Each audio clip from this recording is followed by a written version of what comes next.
हरे कृष्णा। तो आप सबका स्वागत है आज। और आज हम करने जा रहे हैं 8वां अध्याय। तो उससे पहले हम मंगलाचरण करते हैं। ओम अज्ञानतिमिरन्धस्य ज्ञानञ्जनाशलाकया चक्षुरुन्मिलितं येन तस्मै श्रीगुरुवे नमः। श्रीचैतन्यमनोभीष्टं स्थापितं येन भूतले स्वयं रूप कदा मह्यं ददाति स्वपदान्तिकं। वन्देऽहं श्रीगुरो श्रीयुतपदकमलं श्रीरूपं साग्रजातं सहगण रघुनाथान्वितां तं सजीवं साद्वैतं सावधूतं परिजनसहितं श्रीकृष्ण चैतन्यदेवं श्रीराधाकृष्णपादान् ललिता विशाखान्वितांश्च। हे कृष्ण करुणा सिंधु दीनबंधु जगतपते गोपेश गोपिका कांता राधा कांता नमस्तुते।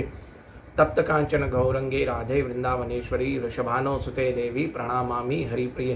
वाञ्छाकल्पतरुभ्यश्च कृपा सिन्धुभ्यैव च पतितानां पावनेभ्यो वैष्णवेभ्यो नमो नमः। अनंत कोटि वैष्णव वृंद की जय। श्रील प्रभुपाद की जय। मूकं करोति वाञ्छालं पंगुं लंघयते गिरिं यत्कृपातमहं वन्दे परमानंद माधवं श्री गुरु दीनतारिणं श्री चैतन्य ईश्वरनं। हरे कृष्णा। तो आज हम शुरू करने जा रहे हैं 8वां अध्याय।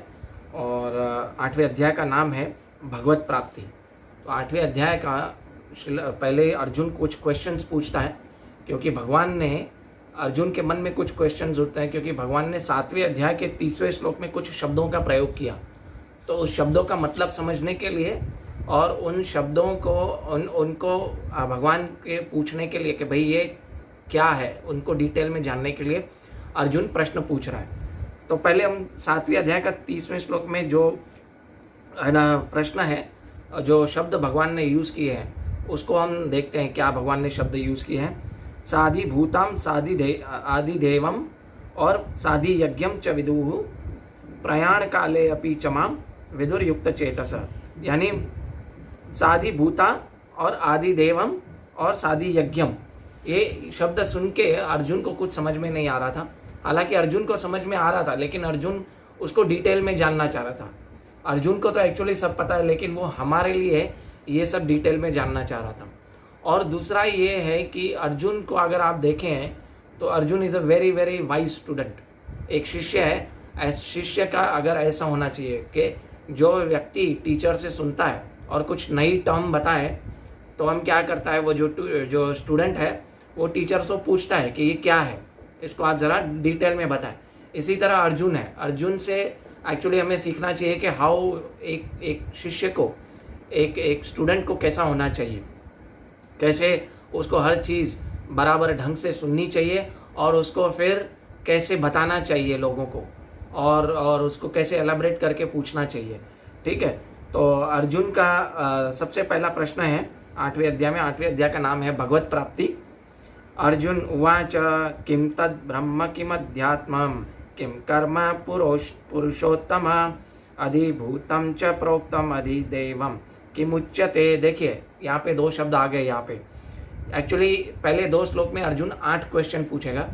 उन 8 क्वेश्चन में भगवान श्री कृष्ण आगे के 2 श्लोक में, तीसरे और चौथे श्लोक में 7 प्रश्नों का जवाब दे देंगे। और उसमें एक प्रश्न है जो 8वां प्रश्न है, उसका भगवान श्री कृष्ण थोड़ा विस्तार से जवाब देंगे। आइए हम देखते हैं अर्जुन ने क्या प्रश्न पूछा है। अर्जुन ने कहा, हे भगवान, हे पुरुषोत्तम, ब्रह्म क्या है, आत्मा क्या है, सकाम कर्म क्या है, यह भौतिक जगत क्या है तथा देवता क्या है, कृपा करके मुझे बताइए। तो अभी अर्जुन ने यहाँ पे 1 2 3 4 5 प्रश्न पूछ लिए और अगले श्लोक में 3 प्रश्न और पूछता है। अधि यज्ञ कथम कोत्रम देहे अस्मिन् मधुसूदन प्रयाण काले च कथम ज्ञेयोऽसि नियताद्भमि। हे मधुसूदन, यज्ञ का स्वामी कौन है? 6ठा प्रश्न। और वह शरीर में कैसे रहता है? 7वां प्रश्न। और 8वां प्रश्न है, और मृत्यु के समय भक्ति में लगे रहने वाले आपको कैसे जान पाते हैं। तो ये 8 प्रश्न है। तो इन 8 प्रश्नों को पहले हम जानते हैं कि 8 प्रश्न पूछे हैं, क्यों पूछे हैं। तो पहले तो अर्जुन का प्रश्न पूछने का 2 कारण है।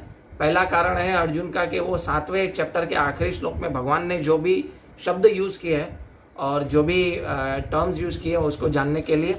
और दूसरा ये है कि अर्जुन ने पहले शायद वेद वगैरह पढ़े होंगे, तो उसे वो बराबर समझ में नहीं आया होगा, इसलिए वो अर्जुन भगवान श्री कृष्ण से पूछ रहा है। ठीक है। और ये है कि इसमें देखिए आ रहा है कि ब्रह्म क्या है। तो बहुत सारे लोग ब्रह्म को भगवान बोलते हैं, कोई ब्रह्म को ब्रह्मा जी के बारे में बोलता है ना। तो ब्रह्म की भी लिए ना बहुत सारी कंफ्यूजन है, ब्रह्म है कौन। तो इसलिए अर्जुन ने पहले प्रश्न पूछ लिया ब्रह्म कौन है। फिर दूसरा पूछता है आत्मा क्या है, तो वो उसके बारे में भगवान ने डिटेल में बताए थे दूसरे अध्याय में, फिर भी यहाँ पे फिर से बता रहे। फिर तीसरा पूछता है सकाम कर्म क्या है। ठीक है, सकाम कर्म यानी जो अपनी भगवान के कर्म कांड वगैरह करते हैं, जो भगवान के पास अपनी इच्छा लेके जाते हैं। इसका आंसर भगवान श्री कृष्ण आगे देंगे, क्योंकि इसका पहले अध्याय में भगवान श्री कृष्ण आंसर दे चुके हैं, लेकिन फिर भी एक बार अर्जुन प्रश्न पूछता है। फिर भौतिक जगत क्या है, यानी प्रकृति क्या है, किसके अध्यक्ष में चल रही है, भगवान को ये पूछ रहा है। और तथा देवता क्या है, पांचवा प्रश्न पूछ रहा है देवता क्या है। तो अगर हम देखें तो हमारे स्पेशली हिंदुइज्म में हम लोग सनातन धर्म हिंदुइज्म में लोग पूछते हैं देवता क्या है। एक्चुअली देवता का तो कॉन्सेप्ट ही नहीं है। बहुत लोग ये पूछते हैं कि देवता मतलब हम किसी को देवता मानते ही नहीं, हम सबको भगवान मानते हैं। तो अर्जुन ने हमारे क्लैरिफिकेशन के लिए 5 प्रश्न पूछे हैं। ठीक है, तो इसका तात्पर्य पढ़ते हैं कि तात्पर्य श्रील प्रभुपाद द्वारा इस अध्याय में भगवान कृष्ण के द्वारा पूछे गए ब्रह्म क्या है आदि का प्रश्न उत्तर देते हैं। भगवान कर्म, भक्ति तथा योग द्वारा भक्ति की व्याख्या करते हैं। श्रीमद् भागवत में कहा गया है कि परम सत्य ब्रह्म परमात्मा तथा भगवान के नाम से जाना जाता है। परम सत्य यानी भगवान श्री कृष्ण को भगवान के नाम से जाना जाता है, परमात्मा के नाम से जाना जाता है, और किसके नाम से जाना जाता है, ब्रह्म के नाम से जाना जाता है। भगवान यानी जो भगवान का श्याम सुंदर रूप है। ठीक है, ब्रह्म यानी जो भगवान के शरीर से जो तेज निकलता है उसे ब्रह्म कहते हैं। और परमात्मा यानी सबके हृदय में क्षीरोदक्षाई विष्णु के रूप में भगवान श्री कृष्ण बैठे हैं, उसको बोलते हैं जो है परमात्मा बोलते हैं। ठीक है, साथ ही जीवात्मा या जीव को भी ब्रह्म कहते हैं। देखिए, जीवात्मा को भी ब्रह्म कहा जाता है, यानी बहुत सारा कंफ्यूजन है। ठीक है, तो भगवान यहाँ पे ये कंफ्यूजन आगे श्लोक में दूर करेंगे। और अर्जुन आत्मा के विषय में पूछता है, जैसे शरीर, आत्मा तथा मन, इन तीनों का पृथक पता है, वो आत्मा के बारे में ये क्वेश्चन पूछ सकता है। और अर्जुन परमेश्वर को पुरुषोत्तम या परम पुरुष कहकर संबोधित करता है, जिसका अर्थ यह होता है कि ये सारे प्रश्न एक मित्र से नहीं अपितु परम पुरुष से उन्हें प्रमाण मानकर पूछ रहा था, जो निश्चित रूप से उत्तर दे सकते थे। यानी अर्जुन भगवान को भगवान मानकर प्रश्न पूछ रहा है, ना कि अर्जुन भगवान को अपना सखा या अपना मित्र मान के पूछ रहा है। यानी यहाँ पे अथॉरिटी क्लियर हो गई कि जो भगवान श्री कृष्ण है वो भगवान है और कोई नहीं है। यानी जो से बहुत सारे लोग बोलते हैं कि जो कृष्ण है वो हमारे जैसे एक ना पंचभूत से बने एक शरीर है, थोड़े दिव्य हैं, बस उनके पास कुछ शक्तियां। लेकिन अर्जुन यहाँ पे ऐसे प्रश्न पूछकर क्या कर रहा है कि और निश्चय बता रहा है कि जो कृष्ण है वो भगवान है, परम पुरुषोत्तम है, इसीलिए उनको परम पुरुष करके संबोधित कर रहा है। ठीक है, अभी अगले वाले श्लोक में क्या बता रहा है, यज्ञ का स्वामी कौन है। यज्ञ का स्वामी कौन है, यानी मतलब आजकल है ना बहुत सारे लोग देखो पंडित आते हैं, यज्ञ करते हैं, लेकिन किसके लिए यज्ञ करते हैं पता नहीं है। और जो यज्ञ करवाते हैं उनको भी कोई रुचि नहीं किसके लिए यज्ञ हुआ कि नहीं हुआ। ब्राह्मण को बोलेंगे फटाफट यज्ञ कर दो, जो कर लो खत्म कर लो, है ना, 500 रुपये ज़्यादा ले लो, लेकिन यज्ञ फटाफट कर लेना। यानी जिसको यज्ञ करवा रहा है उसको भी रुचि नहीं है, और जो यज्ञ कर रहा है उसको भी रुचि नहीं है। वो पंडित आता है, यज्ञ करके निकल जाता है, किसी को पता नहीं है यज्ञ किसके लिए हो रहा है।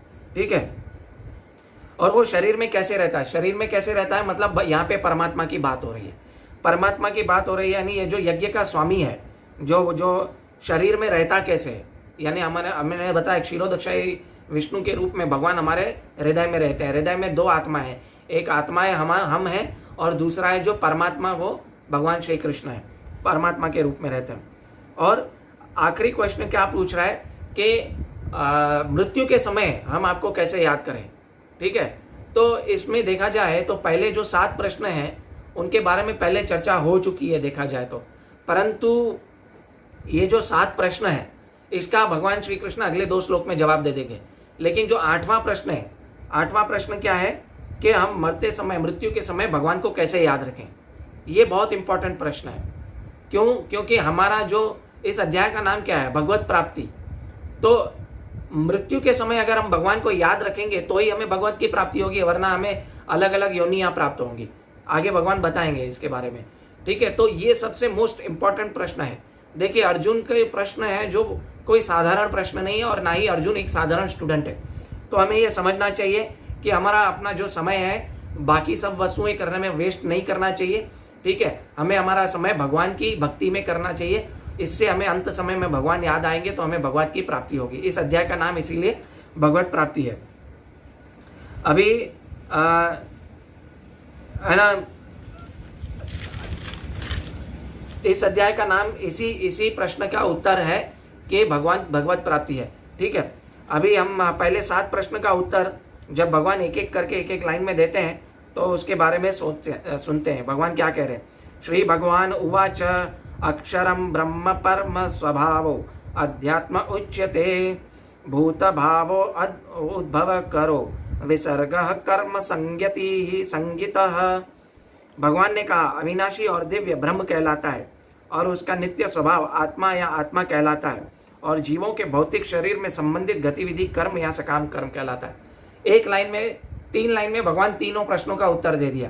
ब्रह्म परम सत्य यानी मैं हूं, भगवान ने कहा, ठीक है। जो अविनाशी है, नित्य है, यानी जो जिसका कभी विनाश नहीं होता, जो अच्युत है, जो अपने स्थान से कभी नहीं गिरता, है ना, जो अचिंत्य है, जिसके बारे में समझा नहीं जा सकता, वो जिसके बारे में पूरी तरह से समझा नहीं जा सकता, जो दिव्य है वो भगवान है, पर ब्रह्म है। दूसरा भगवान यहाँ क्या कह रहे हैं, अध्यात्म का मतलब व्यक्ति का स्वभाव। यहाँ पे देखो ट्रांसलेशन में क्या लिखते हैं, उसका नित्य स्वभाव आध्यात्म या आत्म कहलाता है। यानी हमारा नित्य स्वभाव क्या है, भगवान की सेवा करना। अध्यात्म यानी व्यक्ति का नित्य स्वभाव, आत्मा का नित्य स्वभाव क्या है, भगवान की सेवा करना, है ना। तो आत्मा के स्वभाव को क्या कहा जाता है, अध्यात्म कहा जाता है, और आत्मा का स्वभाव है भगवान की सेवा करना। कोई भी पंथ में अगर आपको ऐसा कहा जाए भगवान की सेवा के बारे में ना सिखाया जाए तो वो नॉनसेंस है, वो टाइम वेस्ट है, ठीक है। वो उनको श्रील प्रभुपाद की लैंग्वेज में बोला जाए तो रास्कल्स है, ठीक है। बहुत सारे लोग बोलते हैं कि ओम करो ओम करो। ओम करना अब आत्मा का स्वभाव नहीं है, आत्मा का स्वभाव है भगवान श्री कृष्ण की सेवा करना, ठीक है। और तीसरा है कि सकाम कर्म क्या है, भगवान बता रहे हैं कि भौतिक शरीर से संबंधित गतिविधि को कर्म या सकाम कर्म कह रहा है।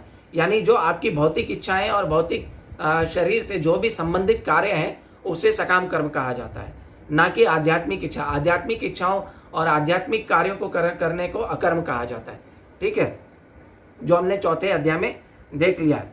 यानी कर्म या सकाम कर्म इसे कहा जाता है जो जिसके कार्य करने से दूसरा शरीर प्राप्त होता हो, है ना, उसको कहा जाता है सकाम कर्म। ना कि जो भक्ति की क्रिया से दूसरा शरीर कभी नहीं मिलता। भक्ति की क्रिया से मुक्ति मिलती है, भगवत धाम वापस जाया जा सकता है। इसीलिए जो है सकाम कर्म उसे कहा जाता है जो क्रियाओं से दूसरा शरीर मिलता है, उसे सकाम कर्म कहा जाता है। अभी यहाँ पे थोड़ा तात्पर्य देखेंगे, एक पैराग्राफ पढ़ेंगे, उससे समझ में आ जाएगा। ब्रह्म अविनाशी तथा नित्य है और इसका विधान कभी भी नहीं बदलता, किंतु ब्रह्म से परे परब्रह्म है। ब्रह्म का अर्थ है जीव तथा परब्रह्म का अर्थ है भगवान। यानी ब्रह्म का अर्थ है आत्मा और परब्रह्म का अर्थ है पुरुषोत्तम परमात्मा, ठीक है, परब्रह्म भगवान। जीव का स्वरूप है भौतिक जगत में उसकी स्थिति से भिन्न होता है। भौतिक चेतना में उसका स्वभाव पदार्थ पर प्रभुत्व जताना है, किंतु आध्यात्मिक चेतना या कृष्ण भावनामृत में स्थिर परमेश्वर की सेवा करना है। यानी भौतिक क्रिया जैसे सकाम कर्म बोला, उसमें लोग क्या करते हैं मोस्टली कि अपने प्रभुत्व जताना चाहते हैं, they want to be proprietor of everything. तो प्रोपराइटर जैसे जताना चाहते हैं तो वो क्या करते हैं कि ना वो ज्यादा से ज्यादा इस पुनरपि जननम पुनरपि मननम में फंसते जाते हैं। परंतु जो आध्यात्म चेतना से भगवान श्री कृष्ण की सेवा करता है और भगवान कृष्ण भावनामृत बना रहता है, उसकी जो मेन स्थिति है वो आध्यात्म रहती है और वो जन्म मृत्यु के चक्कर में नहीं फंसता। तो यहाँ पे हमें तीसरे श्लोक का आखिरी लाइन में श्रीमद भगवान क्या कह रहे हैं, श्रील प्रभुपाद भगवान के निर्विशेष भगवत गीता के निर्विशेषवादी भाष्यकार बिना कारण के कल्पना करते हैं और इस जगत में ब्रह्म जीव का रूप धारण करता है और इसे समर्थन में गीता के 15वें अध्याय के 7वें अध्याय के श्लोक में उद्वत करते हैं। 15वें अध्याय के 7वें श्लोक में भगवान ने क्या कहा है, ममे वंश जीव लोक जीव भूत सनातन मन शिष्टानी इंद्रियाणी प्रकृति स्थानी कर्षति। यानी जो ब्रह्म है, जो आत्मा है वो भगवान के अंश है, जीवात्मा है वो सब भगवान के अंश है, ठीक है। किंतु इस श्लोक में भगवान जीव को मेरा शाश्वत अंश भी कहते हैं और भगवान यह अंश जीव भले ही भौतिक जगत में आ गिरता है, किंतु परमेश्वर अच्युत कभी नीचे नहीं गिरता। जैसे श्रील प्रभुपाद भी यहाँ पे बता रहे हैं, मैंने आपको पहले बताया, जो परमेश्वर भगवान श्री कृष्ण है वो अच्युत है, वो कभी अपने स्थान से नहीं गिरते, वो हमेशा, जैसे आप भगवान की लीलाएं देखें, जब भी वो 3 दिन के थे, 3 साल के थे या 3 महीने के थे, तो वो हमेशा से हमेशा भगवान रहे हैं, क्योंकि उन्होंने हमेशा जो भी लीलाएं की वो भगवान लीलाएं करते हैं, भगवान कर्म नहीं करते हैं। जो जीवात्मा है वो कर्म करता है, ठीक है। जीवात्मा के जो गुण है वो नीचे गिरते जाते हैं, और भगवान के जो गुण है, लीलाएं, वो हमेशा बढ़ते रहते हैं। वो अनित्य, वो अचिंत्य है, वो दिव्य है, ठीक है। वो उसको कभी समझा नहीं जा सकता। फिर अगले 3 प्रश्नों का भगवान श्री कृष्ण चौथे श्लोक में जवाब देते हैं। अधिभूतम क्षरो भावः पुरश्चस्य अधिदेवतम यज्ञो अहम वे मात्र देहे देवभूतानाम वरम। यानी हे देहधारियों में श्रेष्ठ, निरंतर परिवर्तन शरीर शील, यह भौतिक प्रकृति अधिभूत भौतिक अभिव्यक्ति कहलाती है। भगवान का विराट रूप, जिसमें सूर्य तथा चंद्र जैसे समस्त देवता भी सम्मिलित हैं, अधिदेव कहलाते हैं। तथा प्रत्येक देहधारी के हृदय में परमात्मा स्वरूप स्थित परमेश्वर अधियज्ञ, यज्ञ का स्वामी कहलाता है। अभी यहाँ पे भगवान श्री कृष्ण बता रहते हैं कि जो अधिभूत है, अधिभूत यानी जो शरीर है, शरीर पंच तत्वों से बना है, इसे देखा नहीं जा सकता, इसीलिए भगवान बोलते हैं अव्यक्त। यहाँ पे क्या बोल रहे हैं? अधिभूत भौतिक अभिव्यक्ति कहलाती है ना।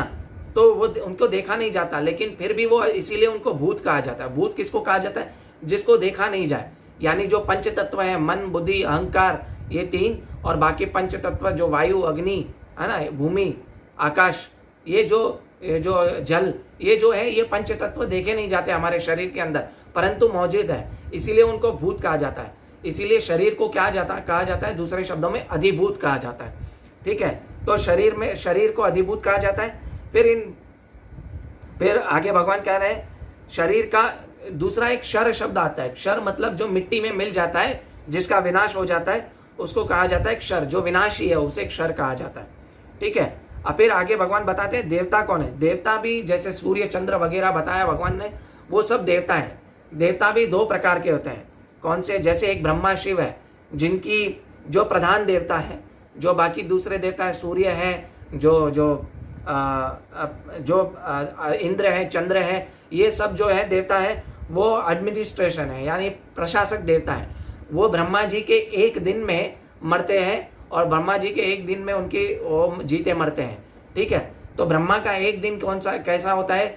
1000 चतुर्युग होते हैं, ऐसे ब्रह्मा का 1 दिन है, और ऐसे ही ब्रह्मा की 1 रात्रि है, और ऐसे करके मल्टीप्लाई बाय 100 करेंगे तो भगवान ब्रह्मा के 100 ईयर्स है। अगले बताएंगे कि 311 ट्रिलियन 40 बिलियन ईयर्स ऑफ हमारे जो हैं भौतिक गणना के अनुसार, ऐसा भगवान के ब्रह्मा जी के 100 वर्ष हैं। और ऐसे ब्रह्मा जी के 100 वर्ष में जो 1 दिन होता है, जो 1000 चतुर्युग है, ऐसे में देवी देवता मरते हैं। तो देवी देवता मरते हैं, ब्रह्मा जी भी मरते हैं, लेकिन ब्रह्मा जी जो प्रधान देवता है, वो उनकी आयु जो है वो बहुत ज्यादा आयु है, परंतु जो देवी देवता आयु है उनके कंपेयर में, ब्रह्मा जी के कंपेयर में बहुत ही क्षीण है, बहुत ही कम है, ठीक है। एक बार ब्रह्मा जी भी बहुत करोड़ों लाखों ब्रह्मा है, ब्रह्मा का भी विनाश होता है। जैसे एक बार एक स्टोरी याद आती है मुझे कि ब्रह्मा जी एक बार है ना भगवान कृष्ण से द्वारका मिलने गए। तो भगवान से जैसे मिलने गए तो भगवान ने कहा कि द्वारपाल को कहा कि जाओ ब्रह्मा आए हैं बुलाओ। तो ब्रह्मा जी जब भी बोले, द्वारपाल ने जब भी भगवान श्री कृष्ण को बोला कि ब्रह्मा जी मिलने आए हैं, तो ब्रह्मा जी जब भी मिलने आए हैं तो भगवान ने कहा कि कौन से ब्रह्मा मिलने आए हैं जरा पूछो। तो ब्रह्मा जी ने कहा मैं जो सनत कुमार का पिता हूँ, 4 कुमारों का, वो ब्रह्मा हूँ, वो मिलने आया हूँ। तो बोले ठीक है, थोड़ी देर बैठने दो, मैं थोड़ा बिजी हूँ, बाद में बुलाना। थोड़ी देर के बाद भगवान श्री कृष्ण उनको बुलाते हैं। तो जैसे ही भगवान को वो ओबेसेंसिस यानी दंडवत करते हैं ब्रह्मा जी, और उठते हैं, देखते हैं आसपास में लाखों करोड़ों ब्रह्मा बैठे हैं। तो तभी वो देख के ब्रह्मा जी शर्मसार हो जाते हैं, देखते हैं कि मैं तो 4 मुख वाला ब्रह्मा हूँ, सबसे छोटा ब्रह्मा हूँ। यानी जो हमारे ब्रह्मा है वो सबसे छोटे ब्रह्मा है। हमारे ब्रह्मा से भी ऊपर ब्रह्मा जी हैं जो है क्या बोलते हैं, जो 10,000 मुख वाले हैं, 100 मुख वाले हैं, 1 लाख मुख वाले हैं, करोड़ मुख वाले हैं, ठीक है। तो ब्रह्मा जी भी हमारे जीते मरते हैं, और ब्रह्मा जी हमारे जो है, हमारे ब्रह्मा सबसे छोटे ब्रह्मा है। फिर अधियज्ञ देवता भी आ गया, शरीर भी आ गया, परमात्मा भी आ गया, आत्मा भी आ गया, ब्रह्म भी आ गया, कर्म भी आ गया, अधि और पर यज्ञ का स्वामी भी आ गया। और आखिरी है अधियज्ञ। अधियज्ञ यानी यज्ञ का स्वामी कौन है? यज्ञ का स्वामी जो है वो भगवान कृष्ण है। यानी शरीर में जो यज्ञ स्वीकार करता है तो वो कौन है? शरीर जो है ये यज्ञ का स्थान है।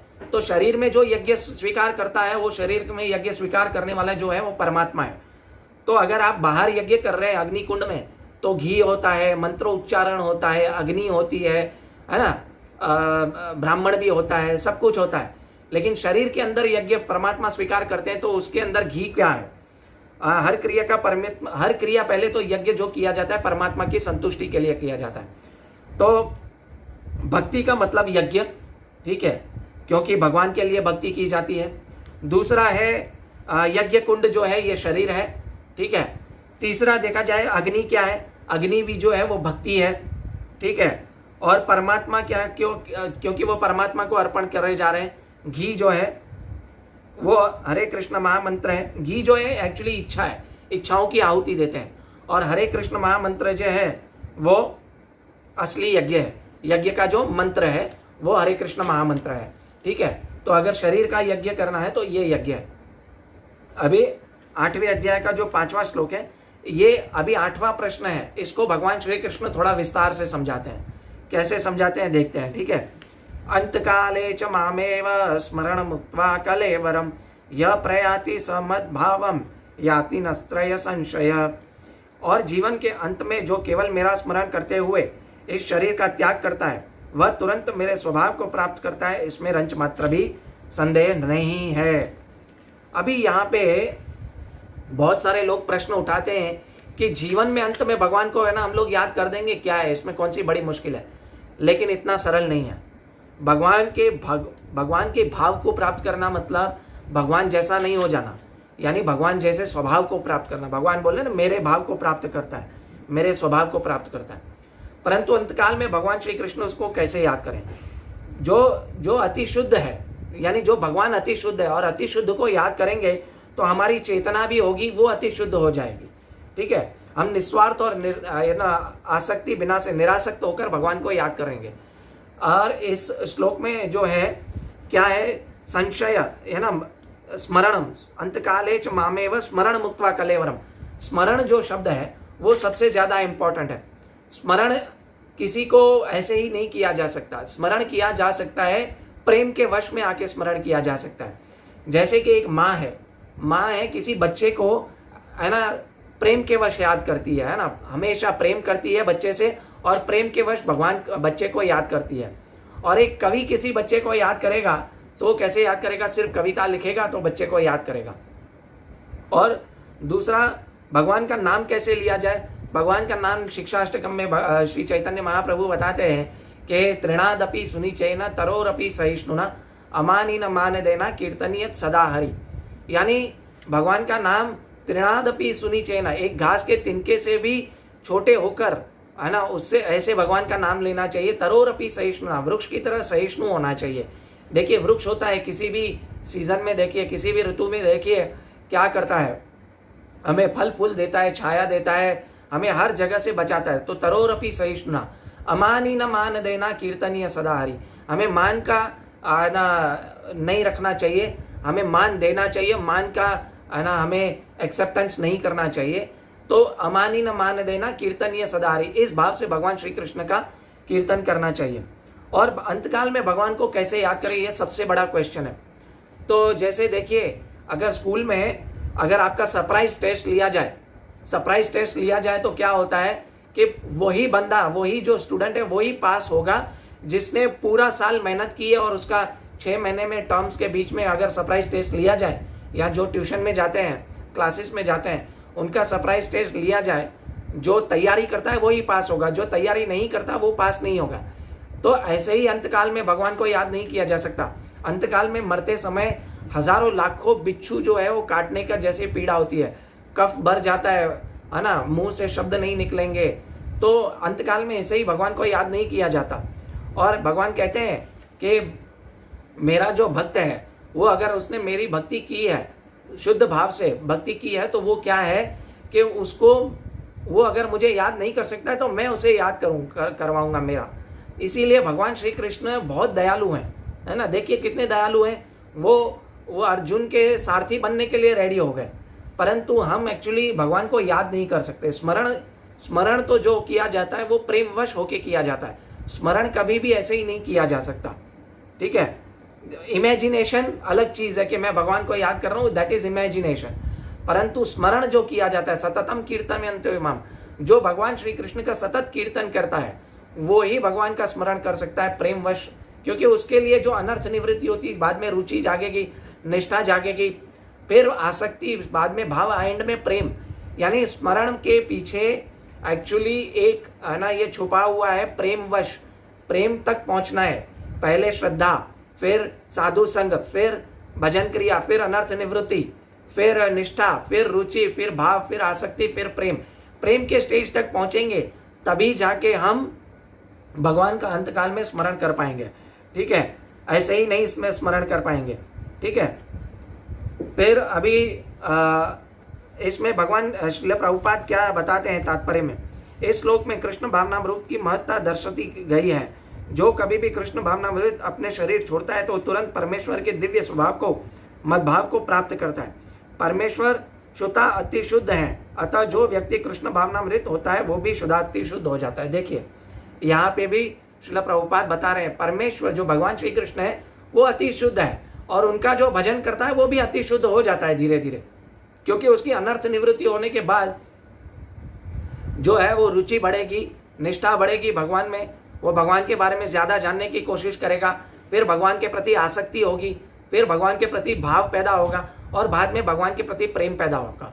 तो ऐसे ही होता है।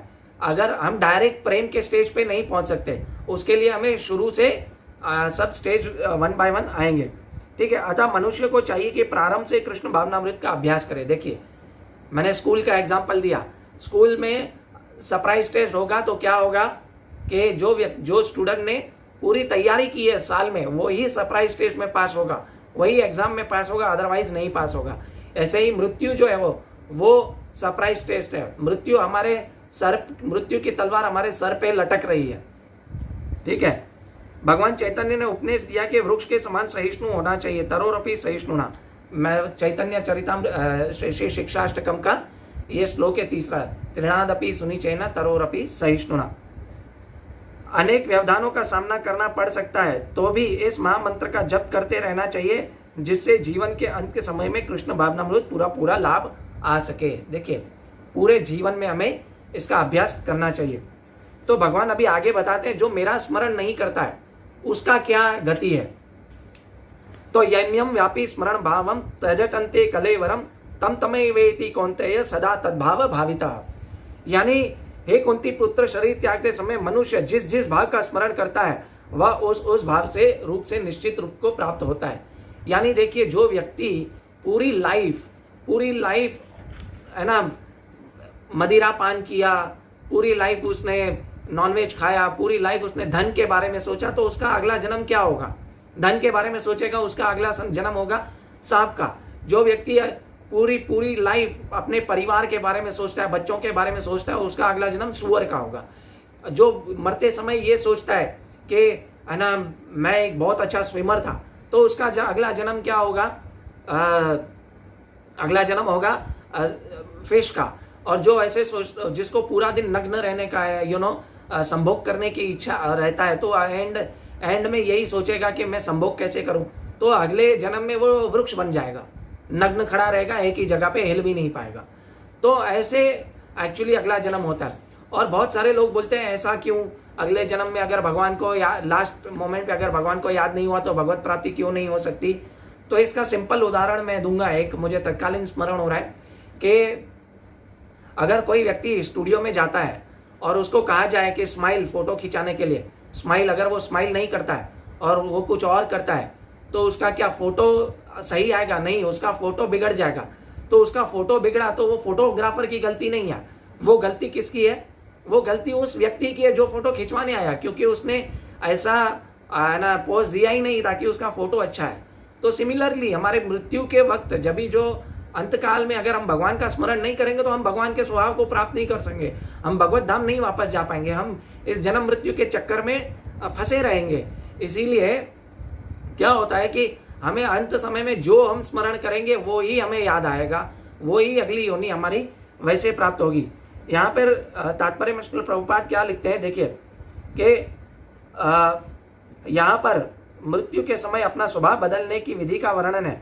जो व्यक्ति अंत समय कृष्ण का चिंतन करने हुए शरीर त्यागता है उसे परमेश्वर का दिव्य स्वभाव प्राप्त होता है। किंतु यह सत्य नहीं कि यदि कोई मृत्यु के समय कृष्ण के अतिरिक्त और कुछ सोचता है तो उसे दिव्य स्वभाव प्राप्त होगा। देखिए यहाँ पर श्रील प्रभुपाद भी यही बता रहे हैं कि यह सत्य नहीं कि अगर आप भगवान कृष्ण का स्मरण नहीं करोगे तो आपको भगवान कृष्ण का स्वभाव प्राप्त होगा। नहीं, आपको जैसा करोगे स्मरण वैसा ही स्वभाव प्राप्त होगा, ऐसी ही योनि अगली प्राप्त होगी। हमें इस बात का विशेष ध्यान देना चाहिए। फिर कोई मन की सही अवस्था में किस प्रकार मरे।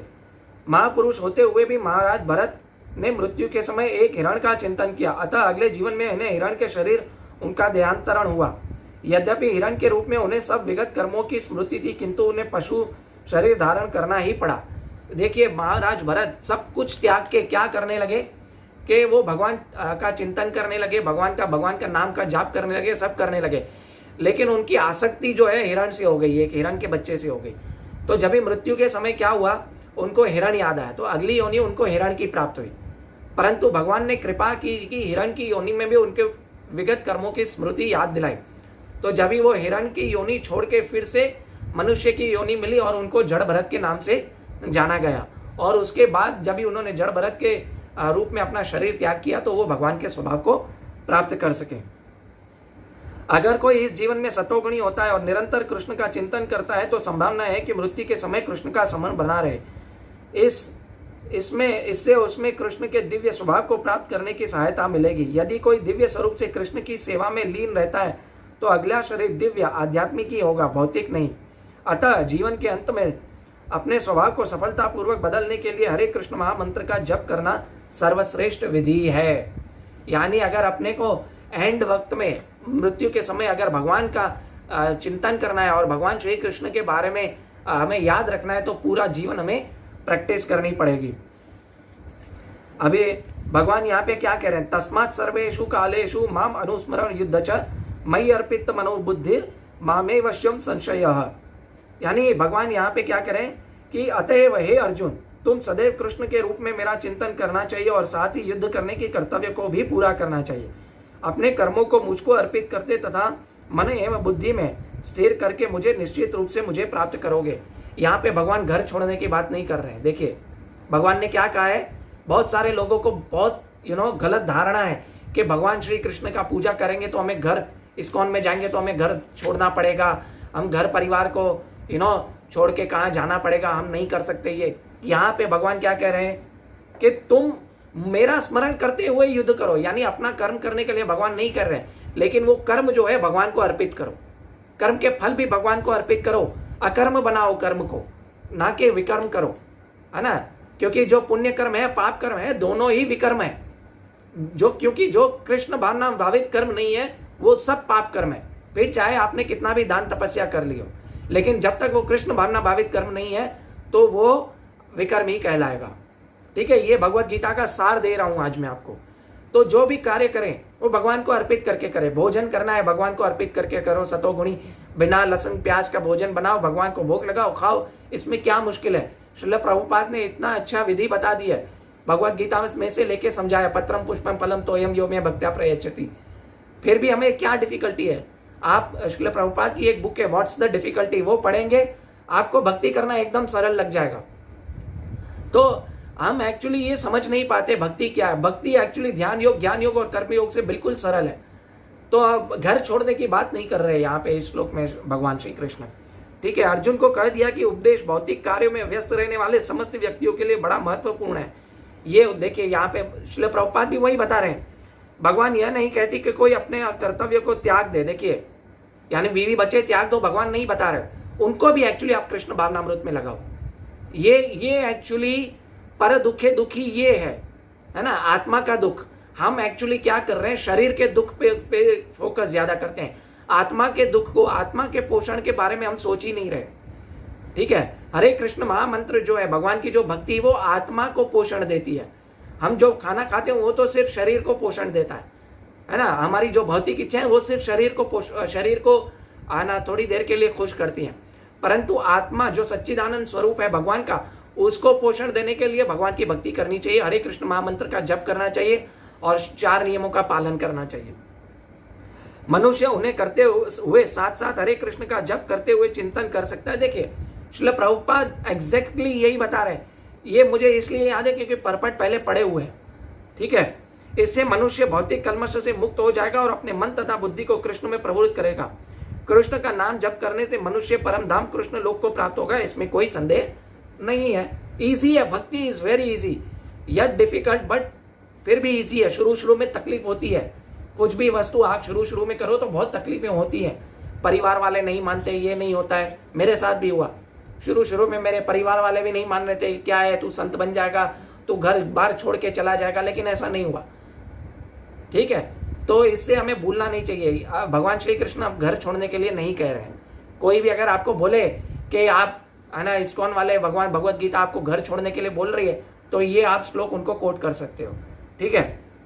फिर आज का लास्ट श्लोक है, भगवान क्या कह रहे हैं, अभ्यास योग युक्तेन चेतसा नान्यगामिना परमम पुरुषम दिव्यम याति पार्थानुचिंतयम। यानी हे पार्थ, जो व्यक्ति मेरा स्मरण करते हुए अपना मन निरंतर लगाए रखकर अविचलित भाव से भगवान के रूप में मेरा ध्यान करता है, वह मुझको अवश्य ही प्राप्त होता है। मैंने आपको बता दी विधि कैसी है, क्या करना है हमें। हरे कृष्ण। मन तो एक्चुअली बहुत चंचल है, मन तो भटकेगा यहाँ वहाँ पे, लेकिन क्या होगा कि मन को कंट्रोल करने का एक ही रास्ता है, भगवान श्री कृष्ण का नाम का जाप करो। वो धीरे धीरे होगा, क्योंकि हमारे पुराने जन्मों के बहुत सारे पाप है, बहुत सारे कलमश है, उसको है ना जो है साफ होने में बहुत टाइम लगेगा। किसी के कम है तो कम टाइम लगेगा, है ना। 84 लाख योनि के बाद हमें मनुष्य योनि मिली है, और कितनी मनुष्य योनि मिल चुकी होंगी, परंतु हमने मनुष्य योनि का फायदा नहीं उठाया होगा। तो ये मनुष्य योनि है, सही अवसर है। तो मन को भगवान में लगाना है। मन तो चंचल है, लेकिन हरे कृष्ण महामंत्र के जाप से मन भगवान में लग सकता है, कि बलपूर्वक लगाया जाना चाहिए मनुष्य को अपने मन को भगवान के चिंतन में, ठीक है। तो भगवान इसीलिए कहते हैं चैतन्य महाप्रभु, चेतो दर्पणम मार्जनम भव महादावा अग्नि निर्वापणम श्रीय कैरव चंद्रिका विद्यावधु जीवनम आनंदाम बुद्धिवर्धनम प्रतिपदम पूर्णामृत स्वादनम सर्वात्मस्न पदम परम विजयते श्री कृष्ण संकीर्तनम। यानी श्री कृष्ण संकीर्तन की परम विजय तो हो, वो चेतो दर्पण, मन के चित्त के दर्पण को साफ करने में हमेशा लगा रहता है। भगवान श्री कृष्ण का नाम लीजिए, गुण गाइए, और भगवान श्री कृष्ण के अपने कर्मों को, अपने कर्म फलों को भगवान श्री कृष्ण को अर्पण कीजिए, और बस इस जन्म मृत्यु के चक्कर से इसी लाइफ में छूटने का प्रयास कीजिए। हरे कृष्णा। तो आज मैं अपनी वाणी को यहीं पे विराम देता हूँ। जो कुछ भी मुझसे गलती हो गई हो तो मुझे क्षमा करें। वांछा कल्पतरुभ्यस्य कृपा सिंधुभ्य एव च पतितानां पावनेभ्यो वैष्णवेभ्यो नमो नमः। अनंत कोटि वैष्णव वृंद की जय। श्रील प्रभुपाद की जय। निताई गौर प्रेमानंदे। हरि हरि बोल। हरे कृष्णा।